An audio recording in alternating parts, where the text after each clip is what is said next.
Hi Shane, how's it going, Hey, man? hey Sam, it's going well. How about you? Good, man. Should we do some hot takes today?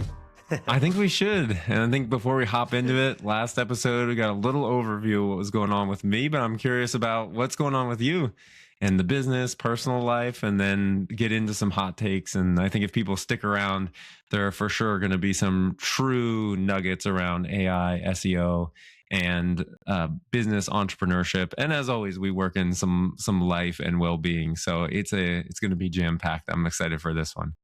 Yeah, so excited for this one. Yeah, we got some good hot takes. What's been going on my end, man? I think I've just been so grateful. Sometimes, like, you need to be a lucky. Like, timing just needs to be a little serendipitous. Um, and I wouldn't say that it's all just up to chance or luck. I'm a deeply, deeply faithful, like, spiritual person. So I know there's, a bigger creator and a bigger plan. But look, some things and most things I just can't control. And I think the last couple of months have been, yeah, I've been so eternally grateful because um, everything was crashing down, like in a good way, though. Like every part of my business was pulling at me, from sales to having to find, um, people that can service client deliverables, client delivery. Um, yeah, and as we know, and as we talk about it a lot, nothing happens sequentially, right? Everything's tends to happen all at once, but in a really good spot. We were able to onboard a few new clients in the last couple of weeks. We have a potential verbal commit. Well, we have a verbal commit and a potential client starting in the next couple of weeks. So a lot of stress on that side of the business, which means who's going to do all the work. As a founder operator, a lot of the times you're sort of doing it until you can find the manpower to support. But really got lucky and was able to hire on an incredible SEO with a ton of experience and just additional value add things that I'm not an expert in. So I'm just excited to bring someone on board that can help service these clients even beyond what I could even probably do. So yeah, it's been a lot of challenges and problem solving in that nature. A lot of sleepless nights thinking about how I'm going to make all of this work. But with a lot of resilience, sticking core and centered to the things that drive us to do what we do, which is rarely about making more money or driving a nice car, which are all great goals. But I think we talk a lot about what our true like whys are, our core missions, and what really drive us, and how we invest in our spirit and minds and bodies to be able to handle all of this. Yeah, I think I was able to come out of this in a really good spot, at least for the upcoming few quarters. So really exciting time. And yeah, I think as I'm looking forward to what's going to now break next, it's probably marketing.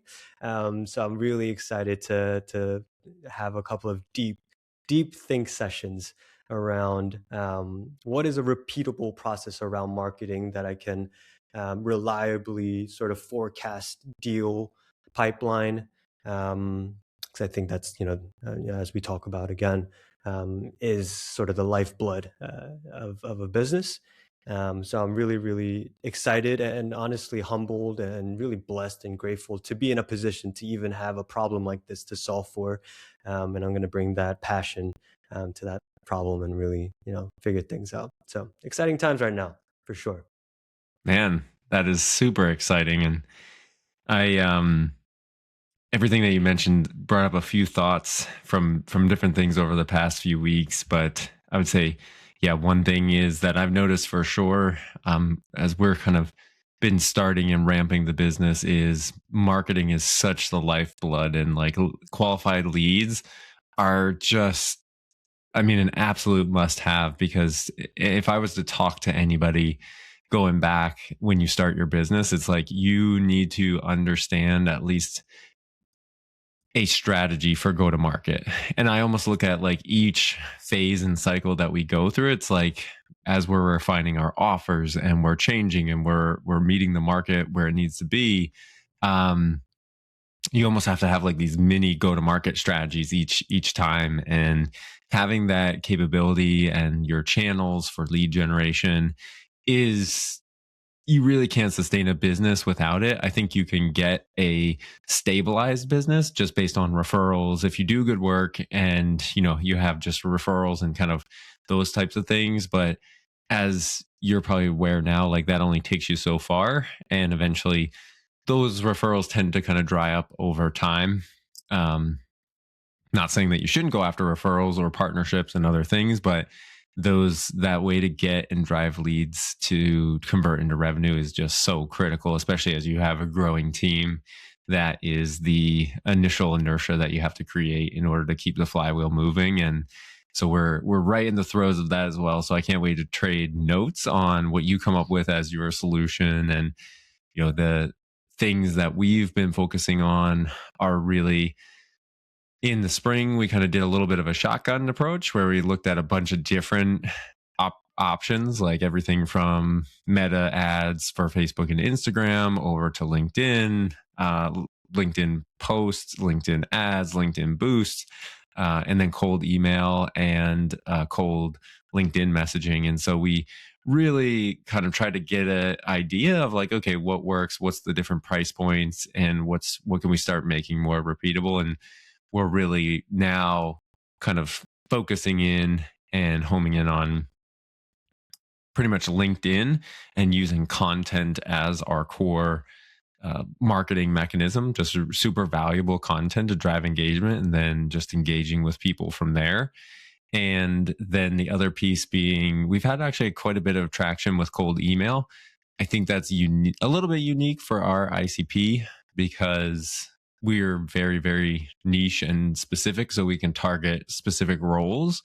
And also we know that those roles they're not typically getting overwhelmed or spammed with a ton of different things like software tools and all that. Whereas I could imagine for folks on your side, Yeah, they're getting all kinds of stuff from all angles. And so I could see trade-offs there, but we've had success. So we're going to, double down on what's been working and kind of table some of the other stuff. So that way we can really pour all of our effort into those areas. And I don't know if you ever felt like this, but especially for us as we've been refining and adjusting and pivoting, it's like I always run into this chicken or the egg problem of your offer versus your marketing strategy. Cause it's like, it's hard to set up a marketing funnel and then a sales pipeline if you don't know your offer and kind of the steps with it. But at the same time, it's hard to build and refine an offer without having some initial experience. And so it's like this kind of always trading off chicken or the egg in the discussion. And what I go back to is Alex Hormozy wrote a number of books now, but initially, right out the gate, a couple of years ago, he had written and released $100 million offers and then $100 million leads.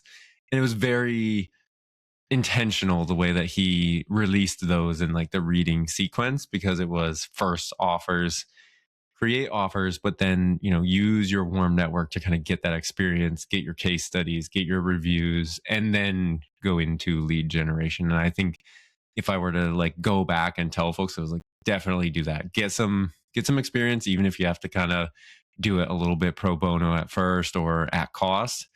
Get the experience, refine it, and then figure out your marketing mechanisms. And once you crack the marketing code, let's say, then you are in control of the rest of your destiny. But you cannot grow a thriving business unless you are overwhelmed with leads, right? And even if some of those leads have to sit, it's not the worst thing to generate a ton of leads and then have some folks just sitting and waiting and then circle back to them. You might lose some to attrition, but having a hopper that's overflowing with leads is almost like a non-negotiable to make and sustain a business, I think. totally. And I think the market's changing so fast that having an understanding of how to go to market, like it's even more important now than ever. Because I mean, I don't know if you feel this, but feel like our services are sort of changing, how we do things are changing. So um, yeah, the faster we figure this out, makes us a much more nimble business where we can adjust with, the changing tides and whatnot. As you were talking, the first thought that I had was one of our top performing episodes, actually.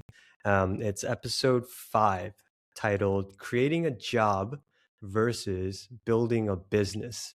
And in true Growthentic podcast, I'm gonna go re-listen to that or listen to that one again, because I'm sure, and not to sound so cringy, I'm sure that we've authentically have grown since that episode being filmed versus where we are today.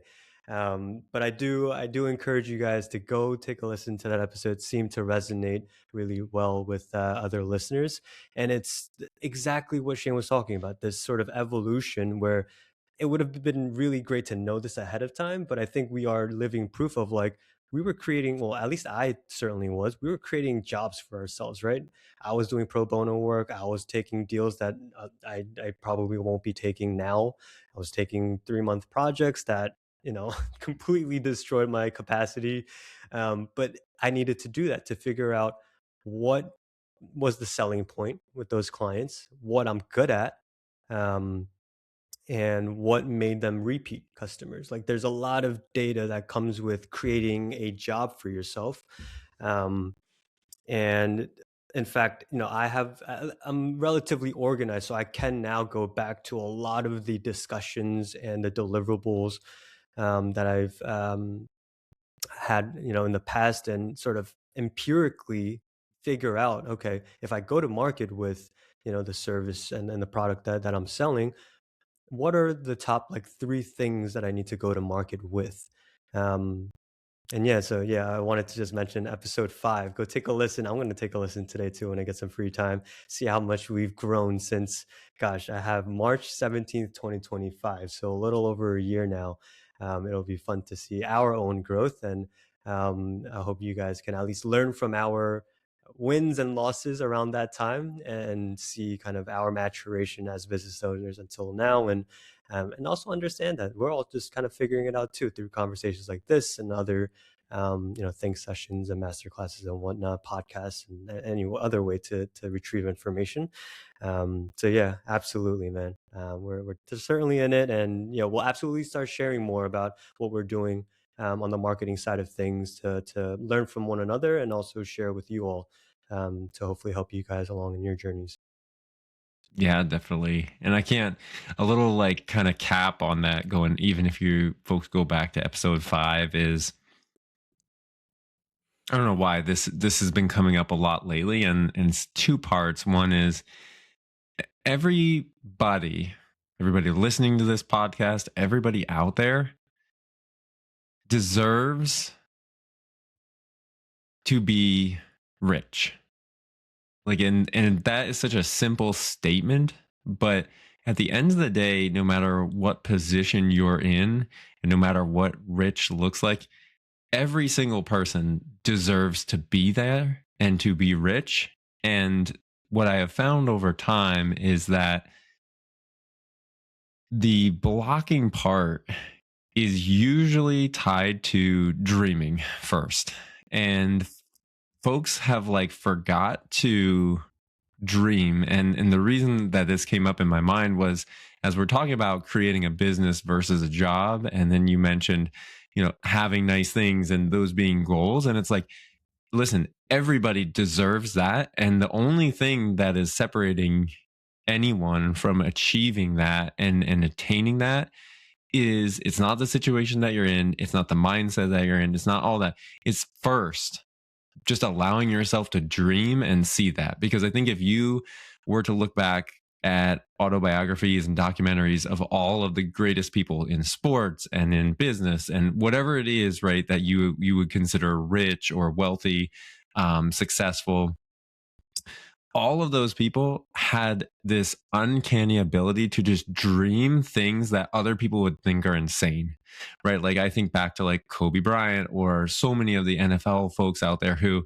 they literally came from nothing, like in a home with no parents at all. They were raised by their grandparents, barely had food on the table, but they would, they had that poster in their bedroom and they would just dream about it. And they would just tell themselves, I'm going to be an NFL star. I'm going to be this. I'm going to be that.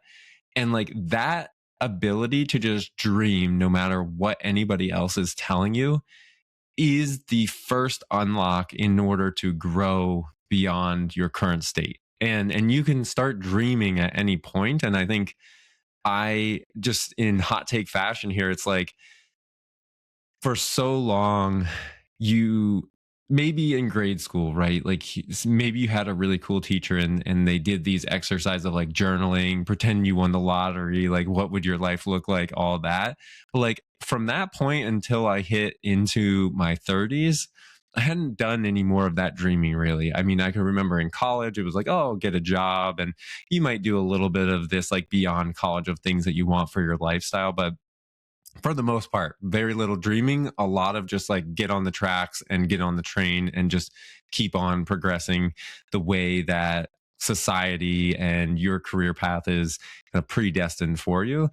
And I just had over, a number of years ago and different events, just this trigger of like, man, I stopped dreaming. And then once I started doing that again, it turns into a lot more about not necessarily knowing exactly how you're going to do all of that, but you got to start setting those dreams and then you can kind of break those into goals and then actions that you can take in order to roll up and achieve that. But man, it's just that dreaming part and that truly believing that if you tell yourself, like, I deserve to be rich, I deserve to be wealthy, that is perfectly acceptable because you know why? You know who can help the most people in the world? It's people that have immense amounts of wealth and prosperity and value creation.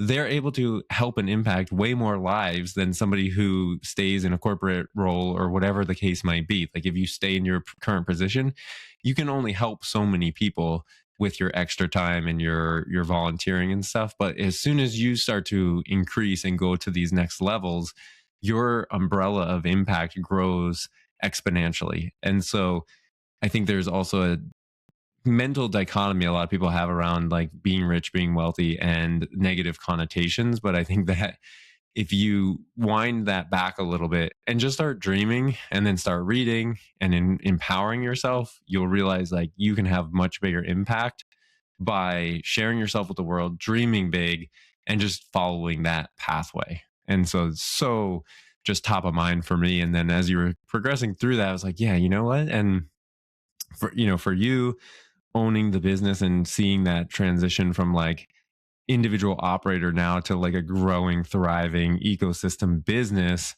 it's just on this trajectory of complete success and wealth. And so I'm so excited to be able to share in that journey with you and also just share these concepts with people because anybody out there listening, like go for it. Like you just need to dream and dream bigger and let everything else fall into place. Like we talk a lot with spirituality and the creator, like have faith and go after it, but you got to start dreaming first.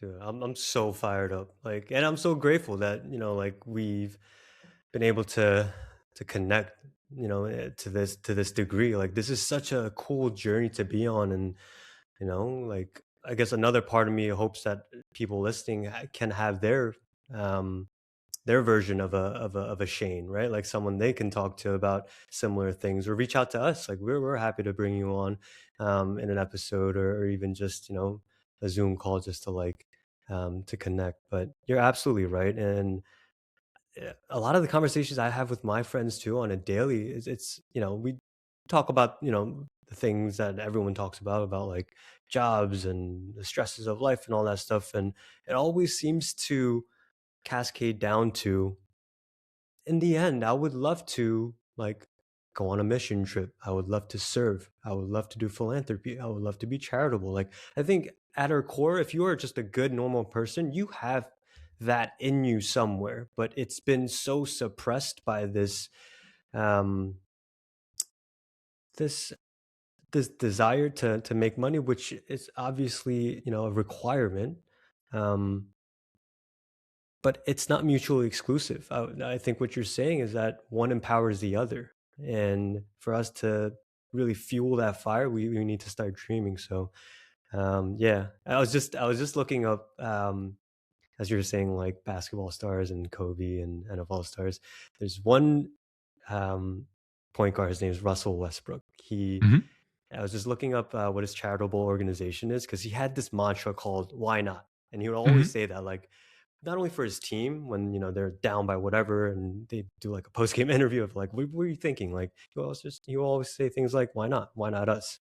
But his wealth, his success, his platform has allowed him to create his charitable organization that centers around that same mantra. And this dream is relative, right? Like, some people are dealing with real stresses in life of having to put, like you said, food on the table. Like, that's a different type of dream.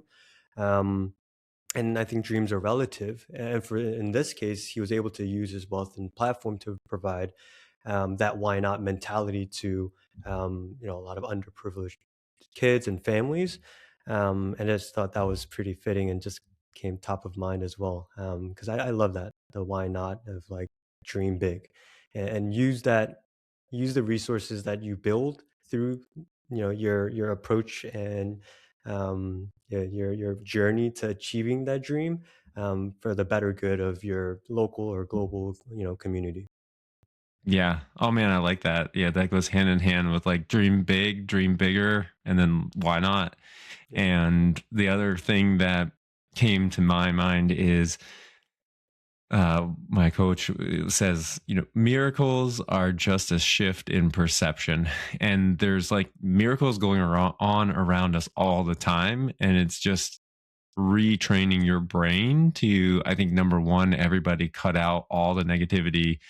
If you can, like, get off of the news, get off of different forms of media, and like just live your life and start looking for the miracles in life, because all it is just a shift in perception. And the more that you focus on the things that you are dreaming about, the positivity in the world, and giving more than you take, you're going to start to see these miracles come to fruition. And hey, I'm not going to lie, it's not like you just are going to start this and then the next day it's going to happen. Maybe in some cases it will, right? But for a lot of people, even for us, building, I look at it as building momentum. You have to create inertia, and you have to really take what you're doing and add velocity to it and accelerate. And so it does take time, but if you look at it on a longer time horizon, over just a, more than just a month or a quarter or a year, you start looking at it compounding over multiple years. I think your life will look dramatically different if you were to come back 3 years later and look at where you were at, and then the moment you started to dream, and not necessarily worrying about all of just the how, because the how will stop you. I even see this a lot with in our household, and with Mary sometimes, is, and myself as well.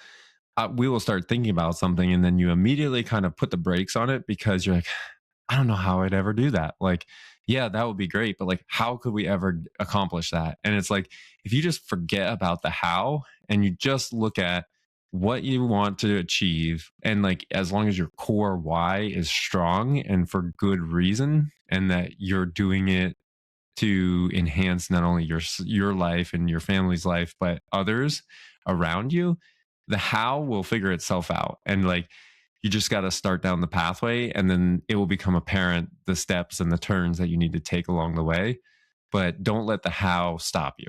Dream big. Don't worry about the how. Your job is to just design that ultimate future that you want. Amen, brother. Amen. Nice. Well, that was, I think, enough, good enough on the personal development, spirituality intertwined as promised. And now I'd love to hear some hot takes on any other subjects that you've got for this episode. I got one, and I also want to hear one from your end after. Here's my hot take. Shifting over to the SEO realm, AI search is finally exposing the truth about SEO. AI search is finally exposing the truth about SEO. SEO was historically looked at as a performance marketing channel, and it was so wrong. It was probably exacerbated by a lot of agencies who, um, and look, I can't blame them for it, but they were able to commoditize what SEO was or is into this thing that is driving traffic to your website. Yes, that is an important part of SEO, but it dilutes what SEO truly is. So, what I mean by performance marketing channel, and what a lot of I would consider profiteering or just profit minded SEOs were doing, was this in a very, rough kind of a view of what I mean by performance marketing channel is was doing keyword research, creating content, then driving traffic to your website. And the way that a lot of SEOs did this was through blog content. And so they commoditized this. They said, "Oh, I found a way to create 100 blog articles for you. We'll put it onto your website, and now you're going to get boatloads of traffic." Now, if you were somewhat good of an SEO and you had morals and ethics, you were then at least trying to drive leads and conversions as the final step. Hmm. But as SEOs found, as SEOs were able to show these charts that were going up and to the right by taking advantage of what they knew worked in Google's algorithms, SEO was now becoming this performance marketing channel that it really never was. SEO was always and will continue to grow as a brand marketing channel. Like, I think Hmm. that is the truth about SEO, and AI search is now finally exposing that. Why is it that it's getting exposed now? Because websites are not getting traffic through content that addresses questions like, what is AI enablement for engineering companies, right? Historically, these agencies would create tons of content around that, put that on your website, and drive traffic to your website, and just hope and pray that it'll convert into a lead, a qualified lead, or even a conversion. With AI search taking that traffic, because now you don't have to go to a website to get that information, it's really exposing the truth that SEO is a brand marketing channel. And what I mean by a brand marketing channel is to not just rely on keyword research, but to understand your audience, guys. It's not just, we don't even search with keywords. We search with paragraph long prompts, right? So we need to understand the pain points of our audience, what sort of websites they visit, um, what draws them to actually take a demo, what helps them or what encourages them to put credit card information to purchase something. That's the type of research and rigor that all the good SEOs out there have been doing for the last couple of decades, right? And we've been fighting this um, current of other SEOs taking advantage of SEO as a performance marketing channel. We've been fighting this battle for so long, but finally now with AI search completely thrashing that unqualified traffic that was giving you that up and to the right traffic charts without any leads and conversions to follow up with. I'm just so glad that we are now in this place where the good SEOs and the programs that they're leading, obviously, we need to now adjust to the new technologies and the new AI search systems. But the core of the pillars that we ground our SEO programs on, those are the ones that are going to now flourish because we were not approaching it from a performance marketing channel to begin with. It was always a brand marketing channel where we do audience research. We then create the content that hits on topics that aren't just top of the funnel, but truly ties and connects with the actual target persona for that business. And we're driving visibility on AI search surfaces. And of course, some traffic is still coming to websites, but I would say that traffic is even more qualified less volume, higher quality.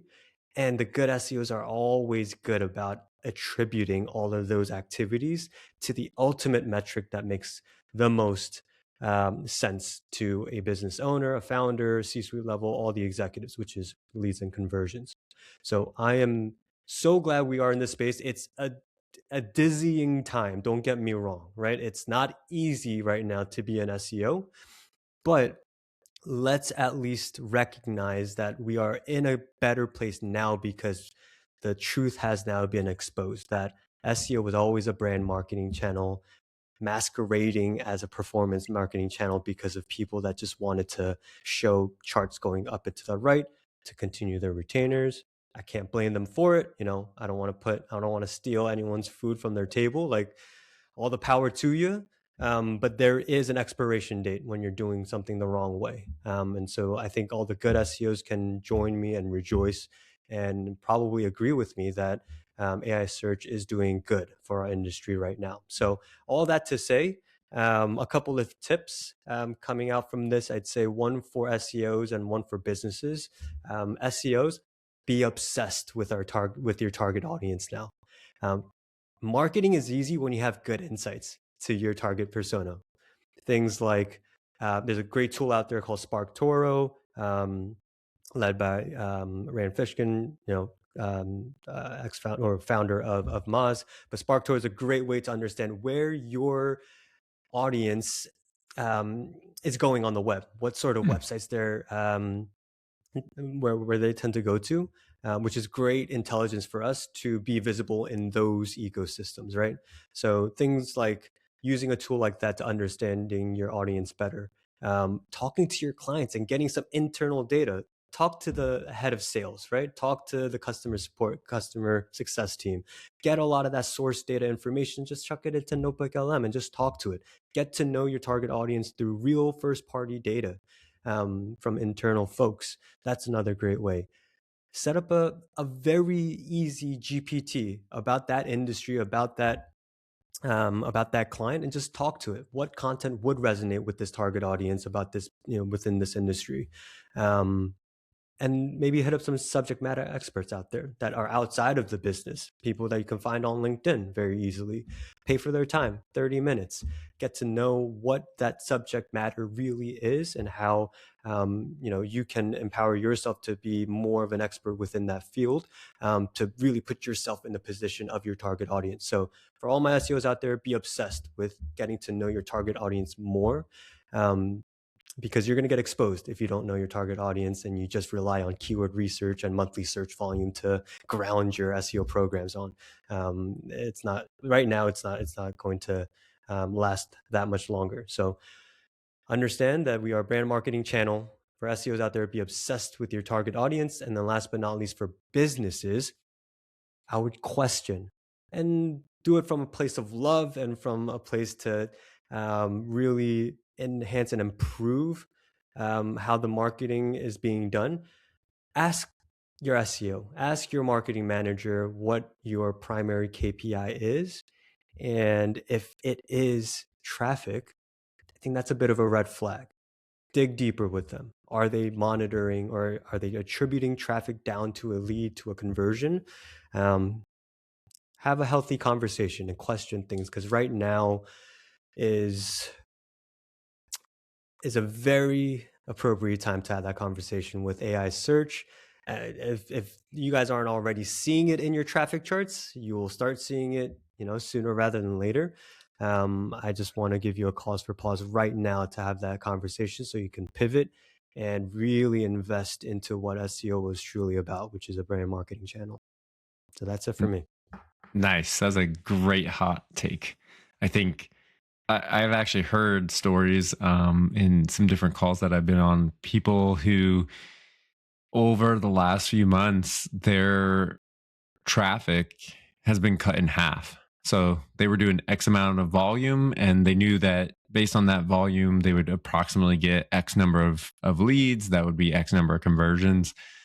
If you start cutting that traffic in half, well, everything downstream of it gets cut in half as well, right? If you leave all things unchanged, you're a certain percentage from initial awareness to sale, that those percentages are going to stay pretty much the same throughout the funnel, those different kind of conversion metrics. And if you all of a sudden at top of funnel are going to get cut in half, guess what? Everything else is going to get cut in half. And so I agree 100% that anybody out there owning a business, you need to be thinking about it from the perspective of not only creating a brand for the business, which if you're in a larger, more enterprise in engagement, then like, yes, they have their own brand, but also for you personally, if you're owning a small business, you need to create your personal brand for yourself and then tie that into everything you're doing at the business, because in the future your brand and everything you do on LinkedIn and your socials will go with you. If you decide to sell your business, if you decide to shut the business down, like whatever, or pivot, it doesn't matter. Your personal brand, which can be the business brand, are critically important, and that's only going to become more apparent over the next couple of years. Because to be honest with you, look, they're already saying like 95+% or some crazy number over the next couple of years of procurement transactions are going to be done by AI. Like it's not humans making those decisions anymore and spending those dollars. And I think if you're not aware of this, then there was just an announcement, and I think it was Stripe. I can't remember. It was this past week. One of the major payment platforms, they just released their framework, and they're building out essentially agentic spending and transactional platform, so that way agents can, in a controlled, confined fashion, be able to transact and perform commerce. So no longer are the days of even necessarily human eyeballs. It's going to be agents, and it's going to be, honestly, like over time here, the internet, like there will be a day where we're going to look back and say, have to tell our kids or our grandkids of like, yeah, we used to like manually surf the internet, and like we would click around and type in web pages and fill in forms online. And like that day is not that far off where we're no longer browsing the internet. It's just an interconnected space of information, and all of the different agents in their positions are going to go do all that stuff for you. Because I was listening to a number of podcasts yesterday, and it was basically like, why do I fill in a payment form or all of my credentials and information every single time I want to do something? It's like that is a repeatable process, and over time in a secure fashion, an agent will just do that for it. It'll just be like, whatever. I want to go, I heard about this, or go search for this. It returns the top 3, gives you a recommendation, and you're like, yep, go for it. And then before you know it, like it's whatever, it shows up at your door, or your confirmation email comes in, or your agent notifies you, hey, you're ready to go. Here's the login and credentials, right? Like all of that stuff is going to happen. And I think it's hard for folks to understand the speed at which it's happening right now. And that's a great transition into my hot take, which is around this whole mindset shift of there is no longer going to be this notion in the AI space or in any knowledge worker role. There's not really this thing of upskilling or necessarily reskilling. It is going to be a complete overhaul of every single position to transition to what that future role looks like. And the reason that is because right now, where we've been even for the last couple of years, is like AI augmented workers, knowledge workers, where you're getting faster speed, you should be getting better speed, better quality, and just better outcomes, and being able to do more things with the same amount of hours or same amount of capacity or internal capacity, right?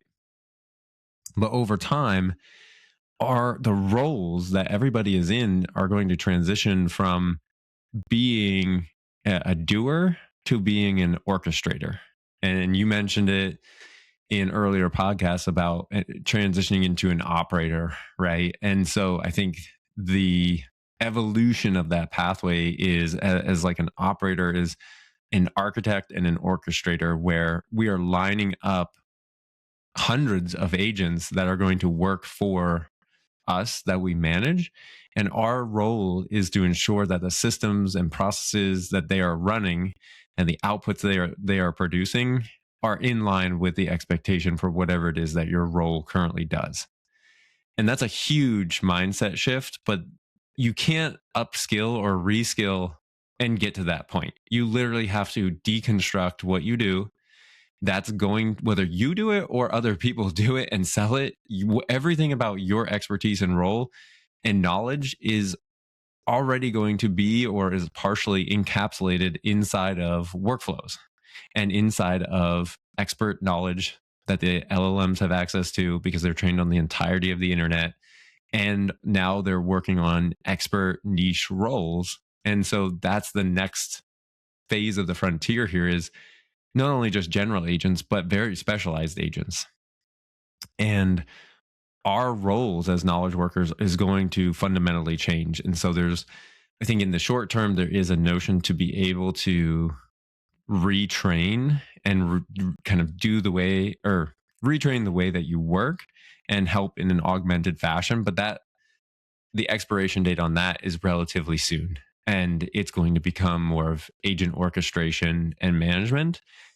And the other hot take is that in order to for all of this to be successful for any businesses out there, the things that you need to start doing now are one, learning AI so that way you can free up time and capacity to do this other stuff. But the most critical stuff you can do is look at where your data is and start figuring out how you're going to manage, clean, and then host and just over time integrate that into a way that is AI friendly. The next part is you have got to look at your work processes and your workflows. And a lot of times, just slapping AI on an existing process because it's easy is not necessarily the right way because you're going to just produce a lot more garbage out. And so you may have to just start from scratch and make an AI workflow. Like point blank, you may have to just ditch what you used to do and go to something completely new because it'll be faster, more reliable, more future proof. And beyond that, we need to start getting, so you have your data, you have your workflows, and you need to start looking and evaluating your tech stack. Because first off, you're probably going to be able to save money because if you go through an audit of your spend and you look at your tech stack, say, are we going to keep this? Is it critical to the core? Is it in an intermediate state where we might be able to either replace it or roll it into other existing software? Or is it something that we no longer really use anymore and we can just toss it and cut it off the balance sheet? And those are three fundamental steps that everybody should be thinking about and taking right now. And I think 99.9% of people and businesses are not doing that. The top percent of companies out there in AI integration have done that and have been working on it and are now kind of all of that foundational work they did is now paying off exponentially. But if you haven't started yet, you got to start very, very soon, like right now. I have a follow-up question to that. I was having a conversation with a friend of mine who I think their company is doing sort of a AI, I don't want to say hackathon, but something of that sort of get together Mm-hmm. think session to identify ways that they can, improve their workflows using AI. And I think a real concern for W2 employees is that, they question, why am I helping with something that could put me out of a job, right? Maybe you have questions. Maybe people in your accelerator program have that question as well for you.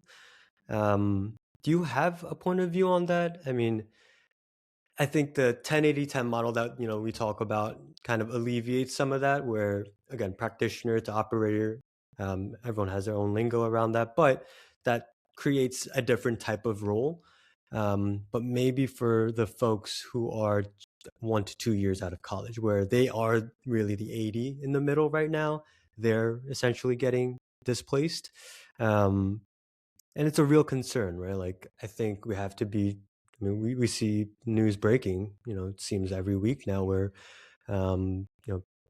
companies are downsizing, investing much more into AI solutions. But yeah, have you heard feedback like that from anyone in your program or just, in your day to day? And have you thought, how do you provide comfort, and not only comfort, but actual like a prediction of like how this might pan out for those people who might be creating a solution that puts 80% of their current workflows into something that is truly agentic? Yeah, a couple ways to look at that one. I would say first off that just to ground everybody, like the cat is out of the bag. There's no going back, right? Like Pandora's box has been opened. So when you have that as a fixed variable in the equation and in the problem set, then the next step is how do you work with the fixed variables that you're being given. There is no doubt that most knowledge work, 80+% of it, will be agentic, right? So then the next position is for folks who are maybe in a W 2 and are worried about that, what is the best thing that you could do in that position? And I think this also applies to recent grads coming out of school, graduating this year or a couple years out, is to start learning on your own time where things are going and how you can integrate that into your area of study and expertise. Because if you have an intersection of understanding of even just out of college, right, like the fundamentals of engineering or marketing or business, but you have learned how AI can help and accelerate that, and you have solutions for that, and you bring that to an interview, then you automatically, I mean, I've heard so many stories of people getting hired on the spot because they came in with a knowledge intersection of AI and their specialization. And ultimately, that's going to be, I mean, I feel horrible because I think, unfortunately, a lot of the educational sector, especially secondary, like bachelors and beyond, have somewhat fallen asleep at the wheel. And I haven't seen this firsthand. I'm just like kind of repeating what I'm hearing and reading about and what I know about the universities and things that I have been in discussions with is that they fell asleep at the wheel and they didn't integrate AI into their curriculum. There are still schools out there. I talk to kids who are in school right now. You can't use AI. And to be honest, today's hot take, that's bullshit. That is complete bullshit. Because guess what? It's great that you understand mechanical engineering, but by the time they graduate, even right now, people don't want to hire because they can do all of that work with AI. So you know where you have to pivot. You have to take your curriculum and figure out how do we make our students so powerful with the tools that they're indispensable.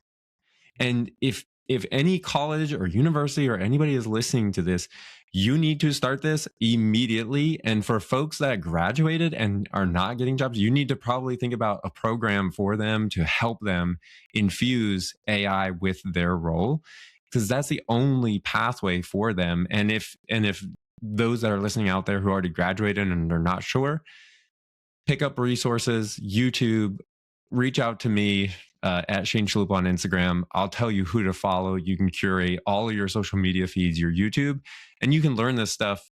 I mean, even just Claude and Anthropic have their skill jar, which has basically a certification in all this. And it's free. You can do it on your own time. And that is a great pathway because what there is an abundant market demand for over the next 3 years is companies need help implementing this. And if you have an understanding of at least the knowledge and the language of your industry, and you understand AI and implementation and you're a problem solver, then that is the pathway. Like point blank, there is no like rabbit hole or area under a rock that's going to be, anybody that's still hiring, they probably have a strategy that aligns with what I'm saying, which is empower their younger employees, their newer employees with AI knowledge and skills. So that way they can produce at a level equivalent to a mid to later career person as long as they're the right fit culturally and they're problem solvers. Yeah. I think And yeah, go ahead. go ahead. Yeah, I was just gonna say, like, I think it's almost like the fear of the unknown for a lot of people. If you think about things conceptually, you'll end up in a really bad spot without having the requisite knowledge. If you bring a thirst for knowledge and sort of this unbridled, like, yeah, like, I'm not going to get deterred by anything and just go in and try to learn as much as you can. I think you will come out of that finding ways to be indispensable. Um, yeah, it's definitely a scary time, man. Like, for especially like a subset of people, like you mentioned. Um, but you know, they're young. They still got energy. Like, it's you have to pivot right now. You have to learn new skills, and you'll figure out new problems that you can solve for, and that's what the job really is, right? And there will be a ton of problems that arise from AI in whatever industry that you're specializing in. Yeah, 100%. And I think even back to your point about agencies getting exposed, it's like I think folks at an individual level where, W2 roles, like you're going to get exposed because at the end of the day, there's a fork in the road now. And your value to the company is based on your output, very discrete output, and basically the problems that you solve and the solutions that you develop. And I think in the corporate world, there was a layer of folks in there who could just get buried in, and they did a lot of chatter and they did a lot of things, but they didn't actually produce a lot of valuable outcomes, right? They didn't really create a lot of value. Well, those folks are going to get exposed now because with AI at this fork in the road, it's like you're either going to just keep burying your head in the sand, pretend that it's not there, and it doesn't end well. Or if you produce value and you learn or you have a desire to learn, whether your company pays for it, you do it for free, or you pay for your own self improvement, if you go and create better, faster, more output that is valuable to your company, they are not going to get, trust me, you're not going to be up for discussion about getting let go, right? But if you don't make that choice and you choose to just status quo it, then you're going to get exposed. And so for those who are back to the whole thing here of like problem solvers, those who are problem solvers, they apply themselves, they have the right motivations. This becomes a superpower and you become indispensable to your company. If you choose not to do it, then you're just leaving it up to chance, and there's a good chance it's going to get consumed. And then you're going to be left where you're going to have to learn it anyways. And I mean, it would be, I guess, also to zoom out and like give some context here and some similitude is think about it this way. If you were a new college grad, or if you were somebody that got their company shut down completely and you got let go, right? And you went out into the workforce just a few years ago, let's just go pre AI, and you went into the workforce and you went into the interview and they're like, okay, great. Do you have experience, using the Microsoft Windows ecosystem, Excel and all that? And you're like, no, I've never really used a computer ever. I mean, would you hire anybody if you're in knowledge work, like who doesn't know how to use a computer or to use the internet? Like that sounds just completely asinine, right? Like nobody out there just a few years ago would have hired anybody that says like, nope, I have no computer literacy. I cannot type. I don't know how to use Excel. I don't know how to even log into it. They would have been like, oh, great. You have expertise and you can do a lot of stuff on hand and paper, but like, that's not really valuable for us. Sorry. We're going to move on to the next candidate. You have to think about it the same way of like over time, as PCs got introduced and then as internet got introduced, all these different things, everybody started acquiring skill sets to keep up. And it's not, AI is just another evolution of that. And I think it's just this is catching it this is progressing at a speed and it's catching people off guard. I think especially secondary education and government and all these things that typically move really, really slow and they're very antiquated. Those are getting exposed right now, those institutions. And I think the people coming out of those institutions have right to be upset about it. But think about it like this, would you go to a job interview and be like, I don't know how to use a computer? You would have basically zero expectation that anyone would hire you because of today's day and age. This is just the next evolution of that. And it's like when you show up, it's like, do you know how to use AI? Have you ever used ChatGPT? Have you made a GPT? And I think if you really want to get ahead, when you're applying and interviewing, you're not just answering questions, you're coming with your body of work of like, this is what I built. Let me show you. Oh, you're in engineering? Great. I built 3 GPTs for mechanical engineering specializations in this, this, and this.